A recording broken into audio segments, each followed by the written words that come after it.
face to face with you. Like a tidal wave crashing over me, rushing in to meet me here.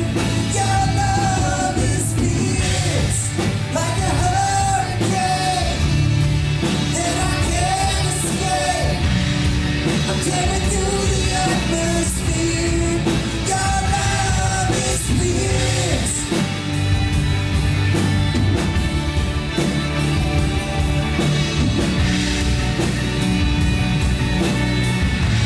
Oh, your love is fierce.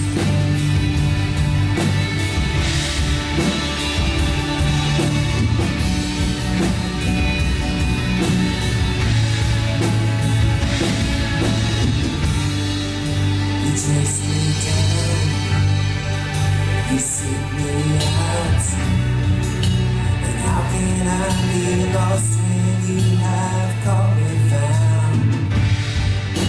You chase me down, you seek me out, and how can I be lost when you have caught me found?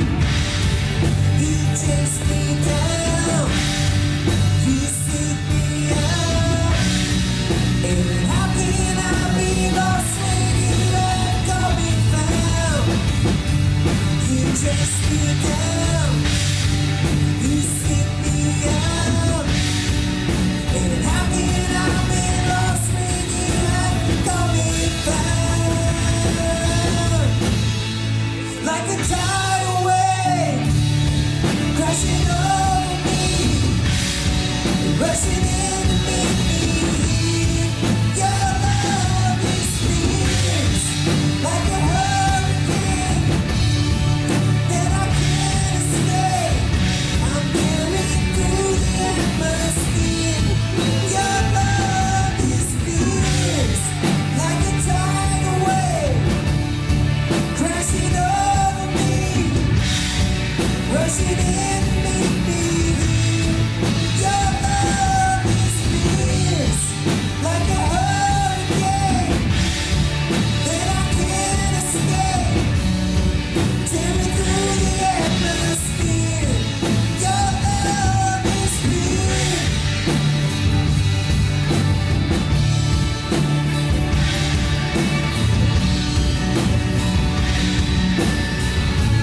Oh, your love is fierce.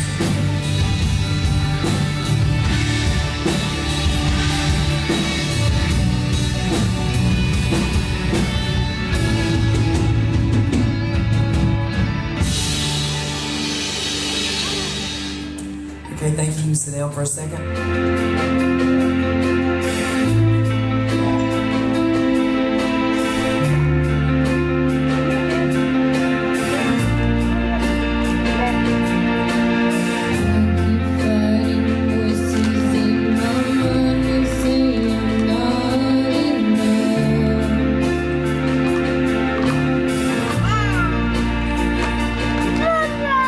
Every single lie tells me I will never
You can sit down now. Verse 19 through 33. And I'm going to start off reading it, and then I'm going to go from there, and we'll see what happens after that. Because I really don't know where I'm going today. I told Rick when I got here, I think I know how I'm going to start, but I've got about 10 different finishes, so we'll see which one of them we happen to use today, okay? Then Nebuchadnezzar was filled with fury, and the expression of his face was changed against Shadrach, Meshach, and Abednego. Y'all all heard this story, but I'm going to go ahead and go through it anyhow. He ordered the furnace heated 7 times more than it was usually heated, and he ordered some of the mighty men of his army to bind Shadrach, Meshach, and Abednego, and cast them into the burning fiery furnace. Then these men were bound in their cloaks, their tunics, their hats, and their other garments, and they were thrown into the burning fiery furnace. Because the king's order was urgent and the furnace overheated, the flame of the fire killed those men who took up Shadrach, Meshach, and Abednego. And these 3 men, Shadrach, Meshach, and Abednego, fell bound into the burning fiery furnace. Then King Nebuchadnezzar was astonished and rose up in haste, and he declared to his counselors, "Did we not cast 3 men bound into the fire?" And they answered and said to the king, "True, O king." And he answered and said, "But I see 4 men unbound, walking in the midst of the fire, and they're not hurt. And the appearance of the 4th is like a son of the gods." And then Nebuchadnezzar came near to the door of the burning fiery furnace, and he declared, "Shadrach, Meshach, and Abednego, servants of the Most High God, come out, and come out here." Then Shadrach, Meshach, and Abednego came out of the fire. And I can't pronounce that word. And the prefects, the governors, and the king's counselors together saw that the fire had not any power over the bodies of these men. The hair of their heads was not singed, their cloaks were not harmed, and no smell of fire had come upon them. And Nebuchadnezzar answered and said, "Blessed be the God of Shadrach, Meshach, and Abednego, who has sent his angel and delivered his servants who trusted in him, and set aside the king's command and yielded up their bodies rather than serve and worship any god except their own God. Therefore I make a decree. Any people, nation, or language that speaks anything against the God of Shadrach, Meshach, and Abednego shall be torn limb from limb, and their houses laid in ruins, for there is no other God who is able to rescue in this way." Then the king promoted Shadrach, Meshach, and Abednego in the province of Babylon. That's a long scripture, but that's just the beginning of the story. No, it's kind of the end of the story, really. The story begins back when Moses led the children of Israel out of Egypt. One of the first things he did was stopped off and gave them the 10 Commandments. And if you remember, he told them, if you will obey these 10 Commandments, notice he didn't say, if y'all will follow these 10 suggestions. He said, if you'll obey these 10 Commandments, I will be your God and you will be my children forever. Now, us people, we're not real brilliant sometimes, and of course, the children of Israel weren't either. And they started turning away from their God and going to worship idols. And what was the first one of the commandments? You shall have no other God before me. And yet here they were putting these idols ahead of their God. And finally it got so bad that God decided he had to do something about it, and he punished them. And the way he punished them was he allowed another kingdom, another group of people to come in, overrun them, and took a bunch of them off into captivity in Babylon. He took the religious leaders and the government leaders and the upper class people, the smart people. I would have stayed in Jerusalem, because I don't fit none of those categories. But some of y'all would have went off. Especially the preacher over here, you know, he's a religious leader, so he'd be gone.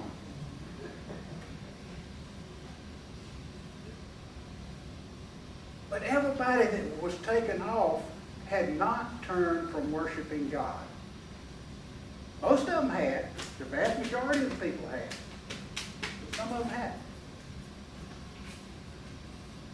Once Nebuchadnezzar got him over there in his country, he told his head honcho man, he said, I want you to pick me out about 24 of these best young men. And I want you to give them the finest clothes, feed them the food from my table, give them the best education you can give them. And when you got them trained, then I'm going to put them to work in my court. Well, 4 of these people that he chose was a guy called Daniel, a guy called Hezekiah, am I right now, preacher, with the names? A guy called Mishael, a guy called Ananiah. If you don't know those, you know Daniel, you don't know the other 3. Never heard of them, had you? I had heard of them, but I forgot them. But these 4 guys,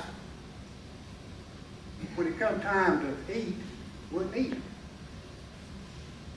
They dressed in the clothes, they took the lessons, but they wouldn't eat. Why? Because the food that they were being fed off of the king's table was considered unclean by the Jews.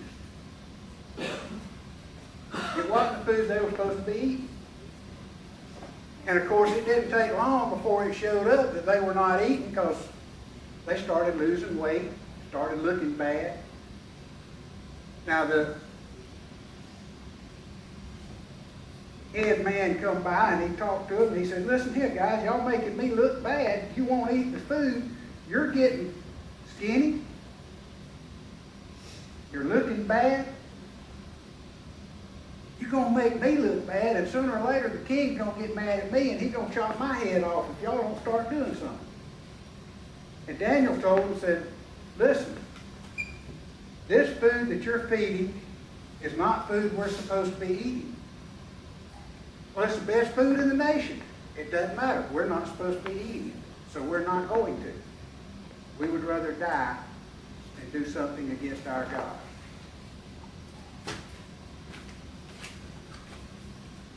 He said, I tell you what, said, for 10 days you feed us the food that we want. We'll tell you what it is. You feed us that food. You feed the rest of them what you feed. You'll see there's a difference between us at the end of 10 days. 10 days later, these 4 guys were healthier, more handsome. Their skin was bright, rosy. And they were learning real quick. And so he went ahead and the fact that he went ahead and let them eat what they wanted to eat and do pretty well what they wanted to do, which was worship their God. Of course, when they got through with their training, they went before the king. The king interviewed all of these men, and he picked these 4 as the best 4 of them, and he renamed them.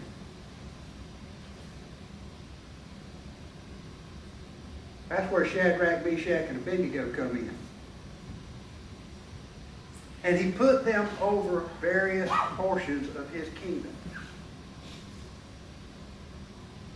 Now this went over real big with the people that had already been ruling these various portions of the kingdom. Think about it. How would you feel like, hey, you're the boss man, and the owner of the company comes in and tells you, hey, you got a new guy that's going to be over you.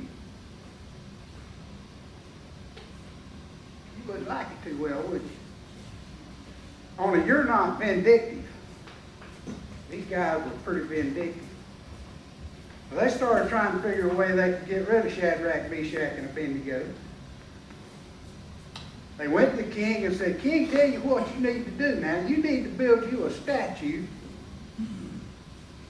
and raise it up here in your kingdom and make a decree that everybody must at a certain time bow down to your statue and worship you.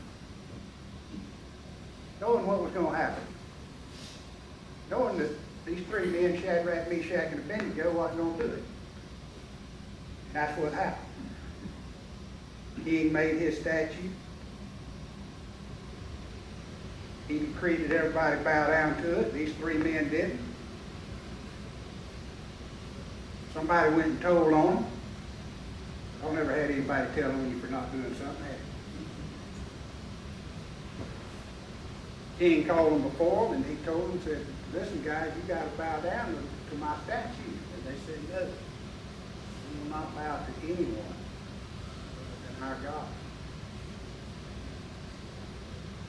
So what did he do? He got mad. He went berserk. He threw those three guys in that fire furnace,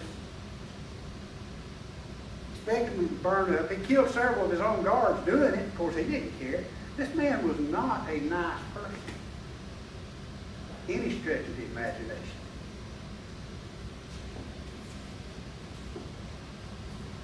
But when he threw them in there, he looks in there a few minutes later, and what's going on? They're wandering around in that fire like nothing.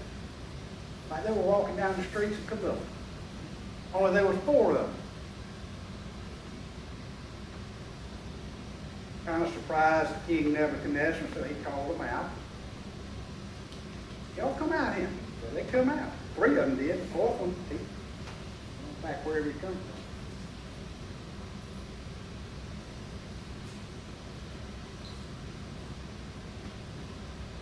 Now, this story, according to the information I could pick up, was given to the children of Israel during their exile to show them that their God would be with them if they would turn back to Him.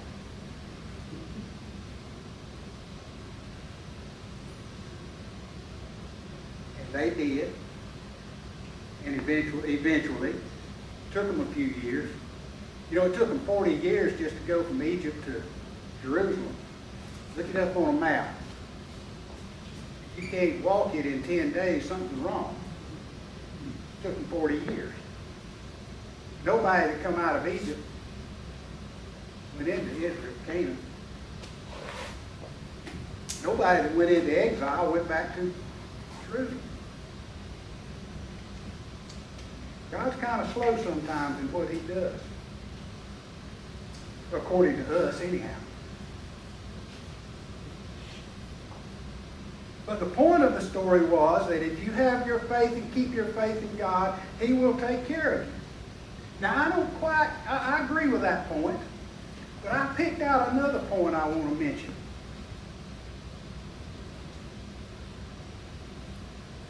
Think about it. If you knew that God was going to protect you, you'd do whatever you want. He asked you to, wouldn't you? These three men knew God was going to take care of them, right? Wrong. They had no idea. Kelsey, put up a slide for 17 and 18. Read that. If this be so, our God whom we serve is able to deliver us from the burning fiery furnace, and He will deliver us out of your hand, O King. But if not, be it known to you, O King, that we will not serve your gods or worship the golden image you set up. I believe, and this is the Bible according to David, I believe that when he threw those three men in that furnace, they never expected to come out of it. They were willing to give their lives for their beliefs.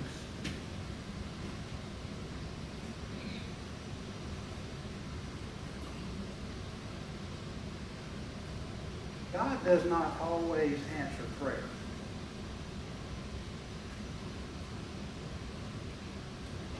God is not Santa Claus. If you believe He answers prayer, go back and read the portion where Jesus is praying in the Garden of Gethsemane. What was His prayer? Father, take this cup from me. God didn't answer that prayer. God allowed him to go through troubles, torture, crucifixion. God does not work on our time and our beliefs. He's got his own plan.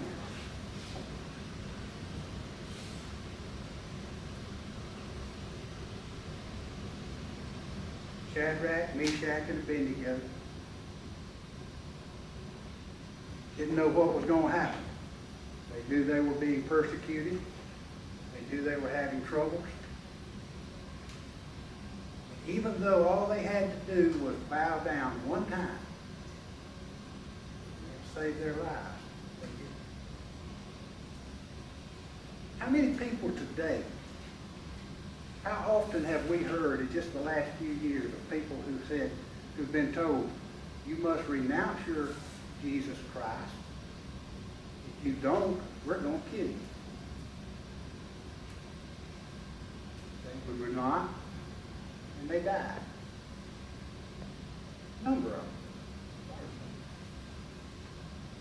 How many of them have you heard about that did not renounce it and God saved them? We don't know. They don't publish that, do they? We don't know what happens. All we know is that God is able. What's his plan for us? We're going through a time of persecution in this world today. Christianity is being persecuted everywhere. People are turning away. They're doing very much like the Israelites did back in Daniel's day.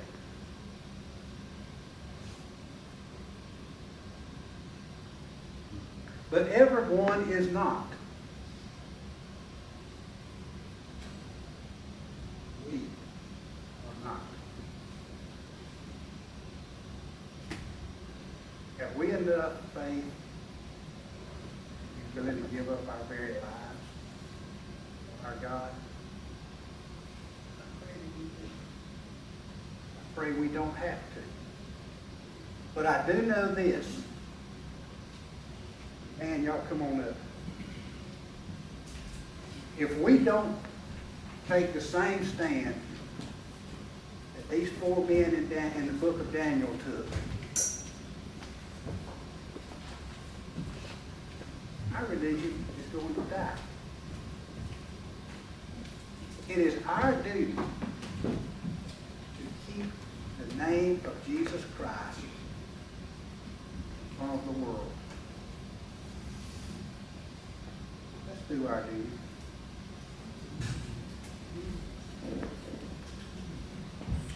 Thank you, David, for that message.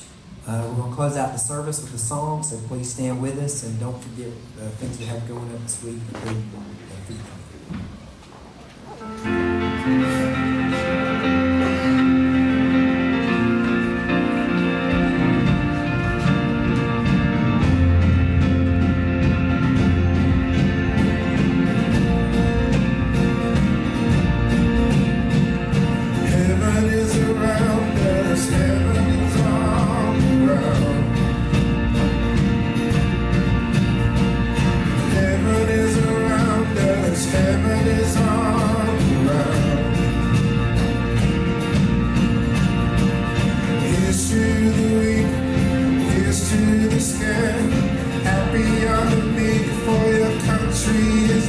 For all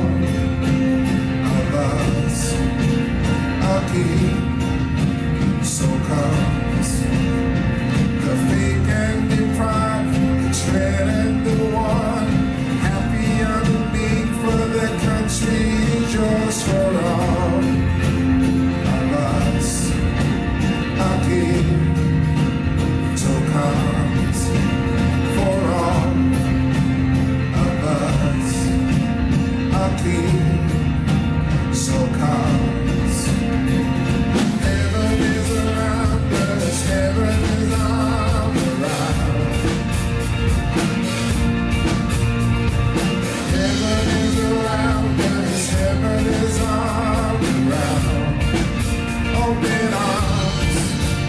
surrender. Bruised my hearts remember. For all of us are here, so come.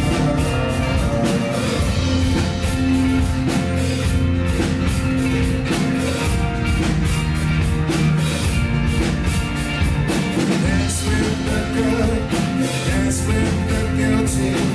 Your country calls for the souls of the willing.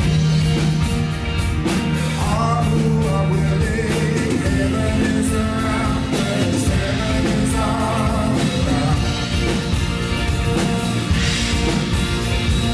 Heaven is around us, heaven is all around. Open arms to surrender. Losing my hearts, remember. For all of us are here, so come.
For all of us are here. So come.